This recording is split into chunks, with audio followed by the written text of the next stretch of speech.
Un simple mouvement, venant des profondeurs du corps, peut devenir le catalyseur de changements puissants, capable de transformer la vie d'une personne de manière méconnaissable. Nombreux sont ceux qui s'efforcent depuis des années d'harmoniser l'esprit et le corps, ressentant leur moi physique comme figé dans l'immobilité. Ils pratiquent la méditation, se plongent dans la littérature spirituelle, s'entourent de symboles de calme et tentent de trouver la paix dans le silence. Cependant, si un élément clé de la structure corporelle reste au repos, leur vie est comme enfermée dans un éventail étroit de possibilités, privée de plénitude et de dynamisme. Un sentiment d'aliénation, d'anxiété et de désespoir apparaît, comme si l'on était coincé dans une routine monotone. Mais curieusement, la racine de ce problème ne réside souvent pas dans les efforts mentaux, mais dans l'absence de mouvement physique.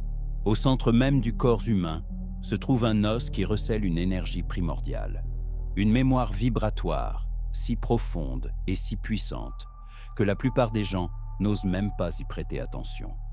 C'est pourquoi les changements globaux semblent inatteignables, et toute tentative d'éveiller l'énergie intérieure sans impliquer cet élément important est vouée à l'échec. Il s'agit du sacrum, un os qui a été oublié et ignoré par de nombreuses générations. Pourtant, dans les traditions anciennes, le sacrum était considéré comme le point de départ d'une véritable transformation. Un portail énergétique caché, enfermé dans le corps lui-même. Ce qui suit est une introduction à 5 mouvements précis, directs, anciens et incroyablement puissants. Chacun d'eux éveille une fréquence particulière. Chaque impulsion détruit les blocages énergétiques. Il ne s'agit pas de simples considérations théoriques, mais d'un impact physique réel, codé dans le corps humain et beaucoup plus proche qu'il n'y paraît à première vue. Tout commence dans la colonne vertébrale, où naît tout ce que l'on ressent, rayonne et manifeste dans sa vie. On en parle rarement, car ce processus ne peut être commercialisé. Il n'apporte pas une reconnaissance immédiate et exige une présence authentique et pas seulement des efforts mentaux. Le nom sacrum n'a pas été donné à cet os par hasard. Il est vraiment sacré. Et il ne s'agit pas de dogmes religieux conventionnels, mais du fait qu'il recèle un code auquel il est impossible d'accéder par la méditation, les mantras ou la lecture de livres. C'est le premier os qui se forme dans l'embryon humain et le dernier qui se décompose après la mort. Tout au long de la vie, c'est lui qui conserve la vibration de l'existence. Pourtant, la plupart des gens continuent de l'ignorer, se concentrant sur le développement du troisième œil, alors que la base du corps reste immobile, bloquant l'ascension de l'énergie. Ce qui suit est une prise de conscience de la raison pour laquelle les civilisations anciennes considéraient le sacrum comme un trône énergétique.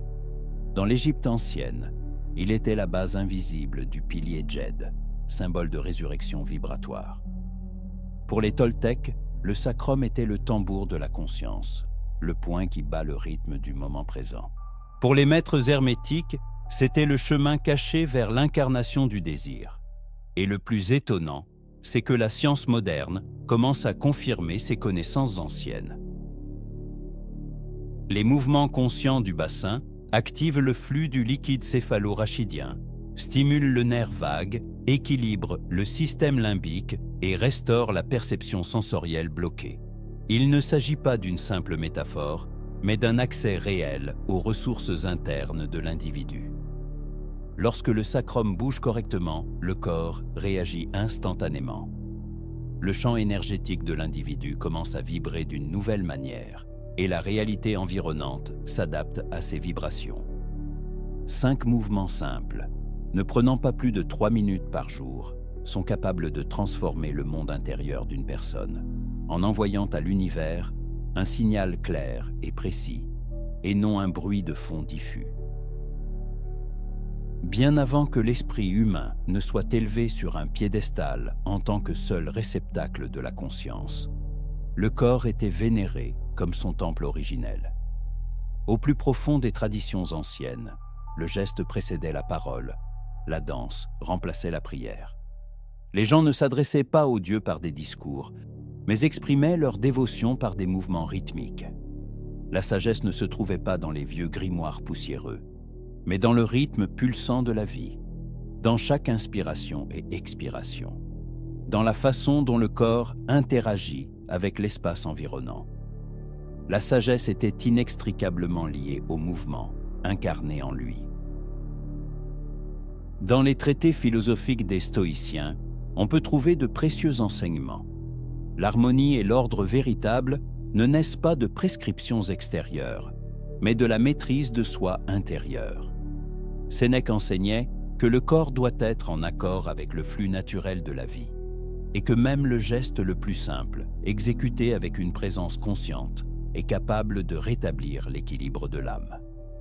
Pour les adeptes de la philosophie stoïcienne, la stabilité émotionnelle commençait par le contrôle de la respiration, par une marche consciente, par une posture correcte. C'était une spiritualité qui imprégnait chaque cellule du corps, chaque vertèbre. Dans les cultures afrodiasphériques, cette compréhension profonde est au cœur de la vision du monde. L'énergie prend sa source dans la terre et la force spirituelle émane de la région des hanches. Le corps n'est pas seulement une scène pour l'expression des émotions, mais un autel sacré. Dans ces traditions, il n'y avait pas de frontière claire entre le sacré et le physique. Il s'avère que les portails les plus puissants ne se trouvent pas dans les hauteurs célestes, mais dans la région de l'abdomen, sous le nombril. Dans la philosophie taoïste, l'abdomen est considéré comme un microcosme, un reflet de l'univers en miniature. Le dantian inférieur, situé dans la région du sacrum, sert de point de départ à l'alchimie intérieure. C'est là que naît l'impulsion vitale. C'est là que l'énergie brute se transforme en conscience subtile. Cette sagesse n'a pas été oubliée parce qu'elle était inutile. Elle a été étouffée par la domination de la pensée rationnelle, un monde qui rejette tout ce qui ne peut être expliqué logiquement. Mais elle vit toujours dans le corps, chez ceux qui osent de bouger, chez ceux qui entendent le langage du corps, avant même que les pensées ne naissent. Pendant longtemps, l'affirmation selon laquelle un simple mouvement peut radicalement changer l'état de conscience était considérée comme une manifestation de mysticisme, voire de folie. Cependant, la science commence aujourd'hui à confirmer ce que les sages anciens savaient grâce à l'expérience de leur corps. Les dernières recherches en neurobiologie somatique montrent que le mouvement du sacrum a un impact direct sur la circulation du liquide céphalo-rachidien, une substance vitale qui baigne le cerveau et la moelle épinière. Lorsque le sacrum bouge avec une intention et un rythme spécifique, ce liquide remonte vers le cerveau, stimulant les zones responsables de la perception, de l'intuition et de l'équilibre émotionnel. Cette pulsation a également une influence sur le nerf vague, l'un des principaux canaux de communication entre le corps et le cerveau. La stimulation consciente du nerf vague contribue à réduire le taux de cortisol, régule le rythme cardiaque et active un état de présence profonde. En d'autres termes, en mettant en mouvement le centre de sa base, on modifie sa biochimie interne et avec elle sa vibration externe, le champ énergétique que l'on rayonne dans le monde. Joe Dispenza a déjà démontré de manière convaincante que les pratiques corporelles, synchronisées avec une intention consciente, sont capables de provoquer des états neurochimiques avancés, en activant la glande pinéale et en réorganisant les schémas mentaux. La neurobiologie somatique, représentée par des scientifiques tels que Bonnie Bainbridge-Cohen, ne fait que confirmer et élargir cette perspective, ouvrant de nouveaux horizons dans la compréhension de l'interconnexion du corps et de la conscience.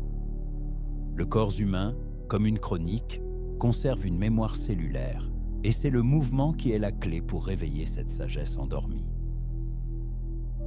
Ce qui semble à première vue simple, voire primitif, un geste tribal, est en réalité un code neurologique complexe, un mouvement ayant le potentiel de révéler la conscience par le biais de voies biologiques profondes. Le mouvement n'est pas une simple action physique limitée au travail musculaire.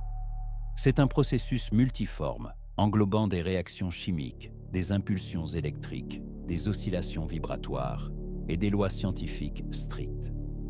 Il est remarquable que même la science moderne, en contournant la notion de spiritualité, parvienne progressivement aux mêmes conclusions. La première pratique, malgré sa simplicité apparente, porte en elle les échos de la sagesse ancestrale. Elle vise à activer le flux fondamental d'énergie, en préparant le corps à la perception d'instructions vibratoires plus subtiles. Première étape, le 8 horizontal.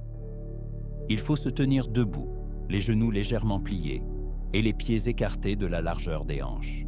Ensuite, il faut commencer à dessiner doucement dans l'air la forme d'un 8 couché, symbole de l'infini, en utilisant les mouvements des hanches pour cela.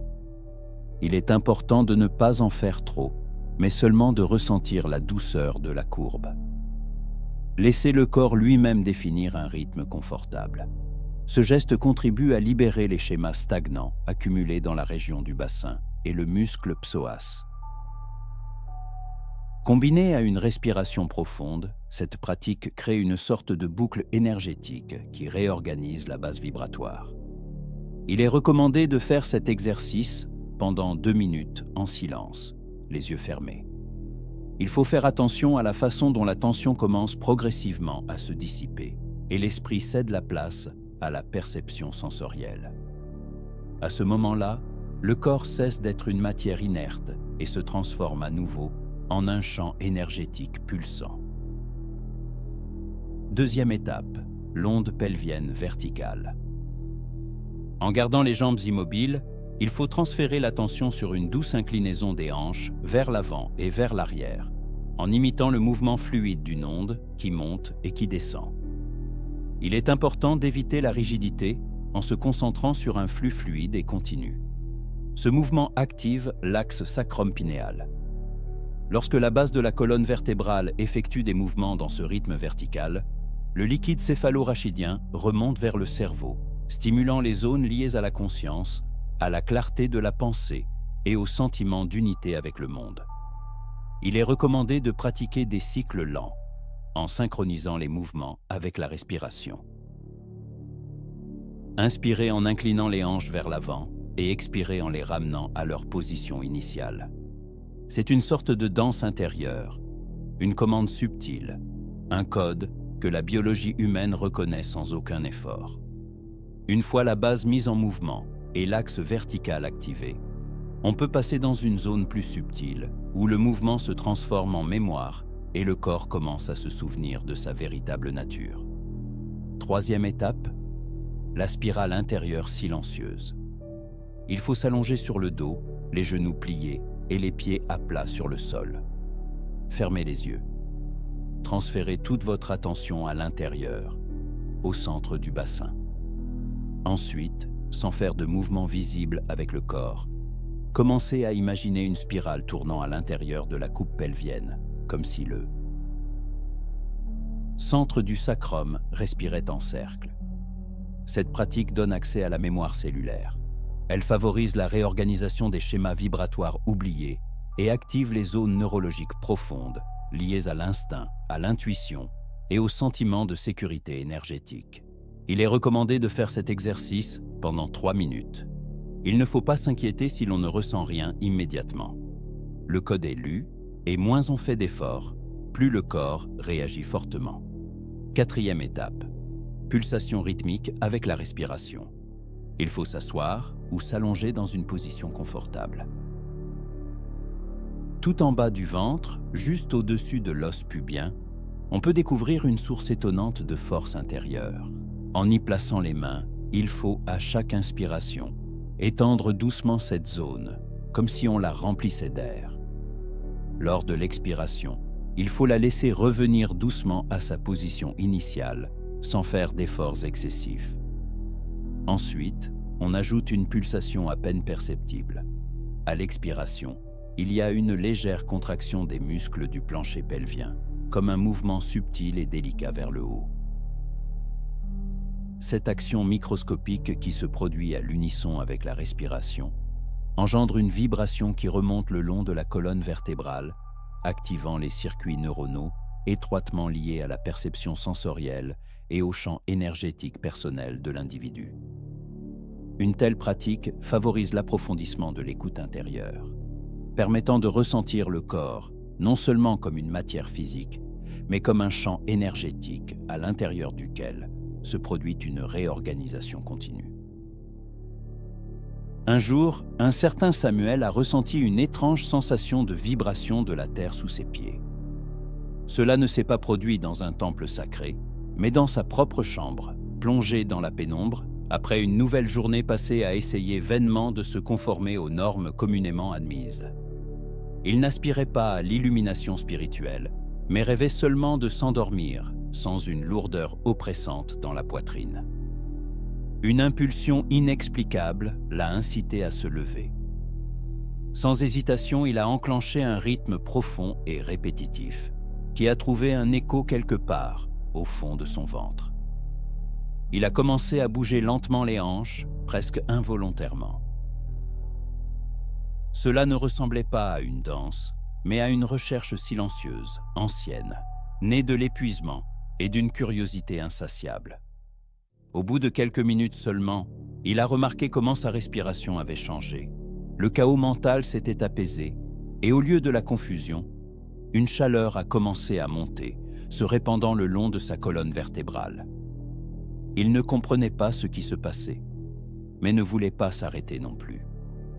Les jours suivants, il est revenu à ses mouvements, se demandant ce qui allait se passer ensuite. Quels autres secrets son propre corps allait-il lui révéler? Dans le cadre d'une expérience particulière, il a commencé à faire des mouvements qui lui semblaient intuitivement compréhensibles. Une onde verticale, une spirale, une pulsation.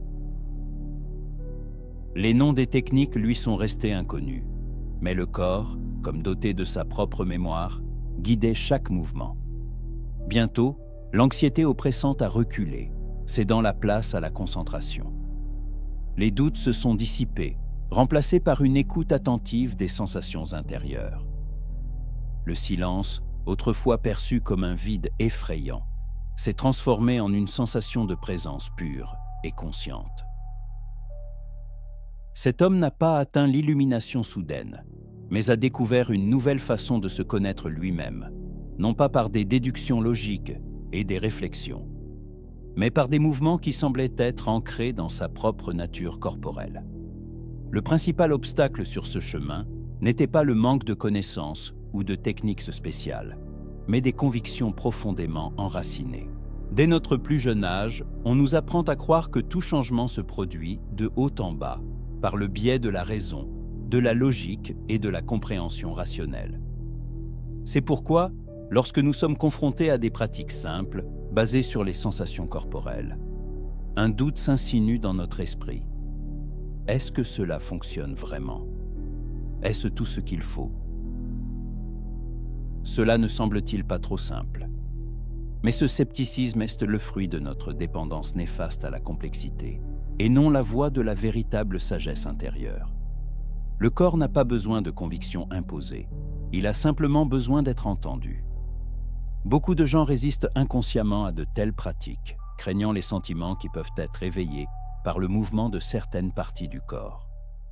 Dans la région du bassin, par exemple, peuvent être stockés des traumatismes profondément enfouis, un sentiment de honte et des souvenirs douloureux, inaccessibles à la conscience de l'esprit.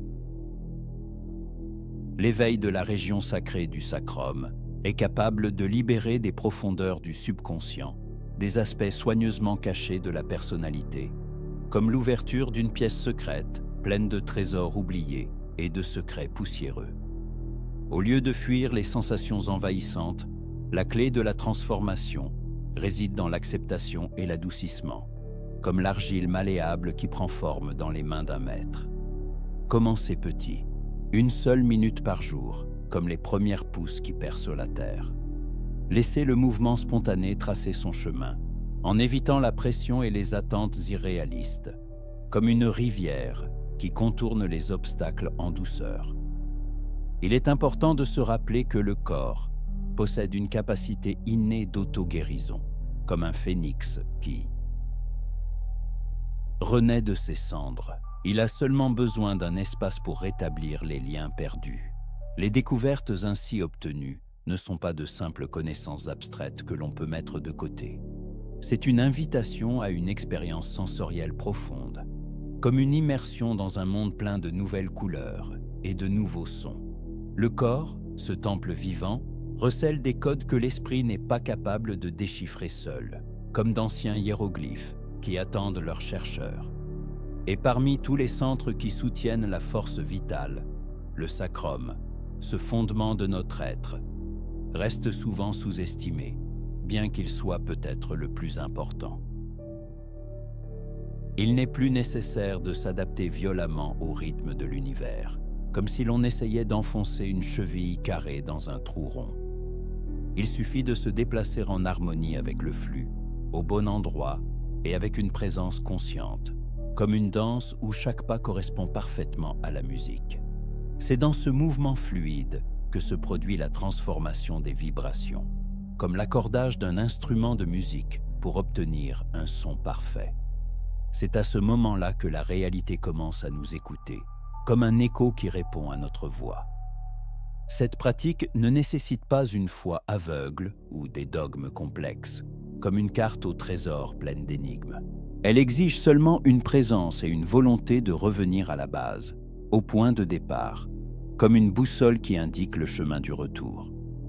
Et quand cela se produit, quelque chose à l'intérieur se déclenche, comme une serrure qui ouvre une porte vers une nouvelle dimension.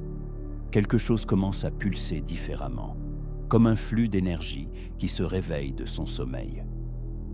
Le corps cesse d'être un fardeau à porter et devient un guide entre la connaissance et la vie, comme un pont qui relie deux rives d'une rivière. Il existe un certain portail, et il commence là où les pieds touchent le sol, nous enracinant dans le présent, et où le sacrum commence à pulser, comme le cœur d'un arbre, donnant vie à tout le tronc. Comme l'a fait remarquer avec perspicacité Gaston Bachelard, le corps est la première maison de l'esprit, un refuge sûr pour notre âme. Le mouvement du sacrum n'est pas une simple pratique, c'est la réactivation d'un potentiel intérieur, comme le démarrage d'un moteur qui est resté longtemps à l'arrêt. C'est le moment où la spiritualité descend du niveau des théories abstraites et retourne à la maison, dans le corps, comme un oiseau qui revient à son nid après un long vol.